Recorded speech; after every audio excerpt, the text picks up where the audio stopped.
చంద్రబాబు నాయుడు గారు ఎంత టాలెంటెడ్ రా అంటే నిన్న యోగా కార్యక్రమం పెట్టినాడు. ఎవడైనా కూడా ఆరోగ్యం కోసం యోగా పెడతాడు, ఈయన రికార్డుల కోసం యోగా పెట్టినాడు. ఎందుకు రికార్డుల కోసం యోగా పెట్టినాడంటే మా ఊర్లో 10 సంవత్సరాల ముందు చచ్చిపోయినోడికి పార్టిసిపేషన్ సర్టిఫికేట్ ఇచ్చినారు యోగాలో. నిన్న మొన్న చచ్చిపోయినోడు కాదు, 10 ఏళ్ల ముందు చచ్చిపోయినోడికి పార్టిసిపేషన్ సర్టిఫికేట్ యోగాలో. ఏమన్నా శివానికి శివాసనానికి ఒక సర్టిఫికేట్ ఇచ్చినారేమో. అంటే ఏం చేసినా కూడా దాంట్లో స్కామే ఉంటుంది తప్ప ప్రజల గురించి ఆలోచించి వాళ్ళు ఏమి కూడా చెయ్యరు. కానీ మీరందరూ కూడా గుర్తుపెట్టుకోవాల్సింది ఏమరా అంటే ఈ భారతదేశంలో ఇంకొక గొప్పటి అవకాశం. ఒకరిపైన ప్రేమతో ఓటేసేదానికన్నా ఇంకొకటి పైన కోపంతో ఓటేస్తారంట.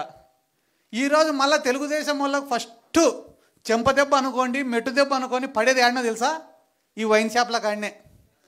ఒరే వైన్ షాపులు వచ్చినాయి, ఇంకా మన గల్లాపేట నిండుతుంది, మన జోబులన్నీ నిండుతాయని అందరు వేసినారు ఆ టెండర్లు. నీకు 10 రూపాయలు ఇచ్చినాయి అనుకో, ఇద్దరిని తినమంటే ఎంత తింటాడు? ఒక్కొక్కడు 5 రూపాయలు తింటాడు. కానీ 10 రూపాయలు ఇచ్చి 10 మందిని తినమంటే ఒక్కొక్కరికి 1 రూపాయి వస్తుంది. ఈరోజు ఒక నియోజకవర్గంలో 10 బెల్ట్ షాపులు 10 వైన్ షాపులు పెట్టినారు. ఫస్ట్ తెలుగుదేశం వాడిది అనేది తెలుగుదేశం కార్యకర్తలే, వేరే ఎవడిది అన్నాడు. అది ఎప్పుడు తెలుస్తుంది? 2 ఏళ్ల తర్వాత లెక్కలు వేసుకునేప్పుడు తెలుస్తుంది ఎంత బొక్క పడింది అనేది. ఇప్పుడే తెలియదు. ఎందుకంటే నేను కూడా మా ఊర్లో ఒక ఏరియా ఉంటుంది, షికారిపేట అని ఒక ఏరియా ఉంటుంది మా ఊర్లో. ఆడ పాపం వాళ్ళు సారాయి కాసుకొని బతుకుతుంటారు. జగన్ సార్ గవర్నమెంట్లో ఇట్లా సారాయి గాయడం తప్పని చెప్పి కేసులు పెడితే దాదాపుగా 700 ఓట్లు ఉంటాయి అన్నాడు. 700 ఓట్లు ఉంటే 500 ఓట్లు టీడీపీకి మెజార్టీ ఇచ్చింది. నేను అడిగినా, ఏరా ఇన్ని పథకాలు ఇచ్చినారు, ఈ మీరందరూ పేదరికంలో ఉంటే కూడా ఇన్ని స్కీమ్లు ఇచ్చినాడు జగన్ సారు, ఏరా 500 మెజార్టీ ఇచ్చినారా మీరు టీడీపీ వాళ్ళకంటే, అన్న మమ్మల్ని సారాయి కాసుకొనిలే అందుకే మేము బెయిల్ ఈసారి అంతా మూకుముడిగా టీడీపీకి వేసినాము అన్నారు. సర్లే మొన్న ఒక కోర్టు వాయిదా ఉంటే పోతేనే పలకరించేదానికి వచ్చినారు. ఏరా ఇప్పుడు ఈ గవర్నమెంట్లో సుఖంగా ఉండారా అని. అంటే ఊర్లోనే ఎవరం లేమన్నా ఆయన.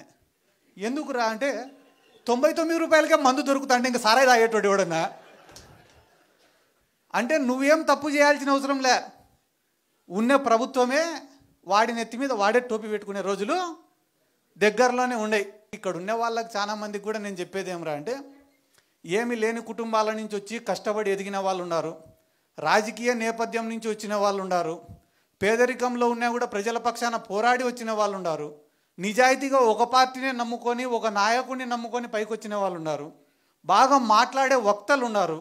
కాబట్టి అన్ని రకాల వాళ్ళు ఇక్కడే ఉన్నారు. కాబట్టి అందరికీ నేను చెప్పేది ఒకటేనా, చాలామంది నాయకుల్ని చూసినాం ఇప్పటి వరకు. ఇందాక మా మైదుకూరు అన్న కూడా ఎవరో ఏడున్నాడో అన్న, ఓకేనా, మా మైదుకూరు అన్న కూడా చాలా గొప్ప మాట చెప్పినాడు. రాజశేఖర రెడ్డి సార్ తోటి ఏ రకంగా అయితే అటాచ్మెంట్ ఉన్నిందో మాకు అటువంటి అటాచ్మెంట్ కావాలా జగన్మోహన్ రెడ్డితో, ఈ పదవులు కాదు ఇంకొకటి కాదు అని. నిజంగానే చాలా గొప్ప మాట అన్నది. ఎందుకంటే మేము కూడా పనిచేసే జగన్ సార్ ఎప్పుడైనా కూడా శబాష్ అని చెప్పి భుజం తడితే చాలు తప్ప వేరే పదవి కూడా మేము ఎవరం కూడా ఆశించడం లేదు. ఎందుకంటే ఆయన పైన ఇష్టంతోనే అందరం కూడా పనిచేస్తున్నాం. ఎందుకంటే నాకు కూడా చాలా ఉదాహరణలు చెప్తారన్న రాజశేఖర రెడ్డి సార్ దగ్గర నుంచి. ఎందుకంటే ఒక వెల్ఫేర్ స్కీమ్స్ డెవలప్మెంటే కాదు రాజకీయం అంటే. రాజకీయం అంటేనే ఒక ఎమోషనల్ బాండింగ్. సిద్ధార్థ రెడ్డి అంటే రే మావాడరా అని దగ్గర తీసుకునే రోజే మనం రాజకీయంగా గెలిచినట్ల.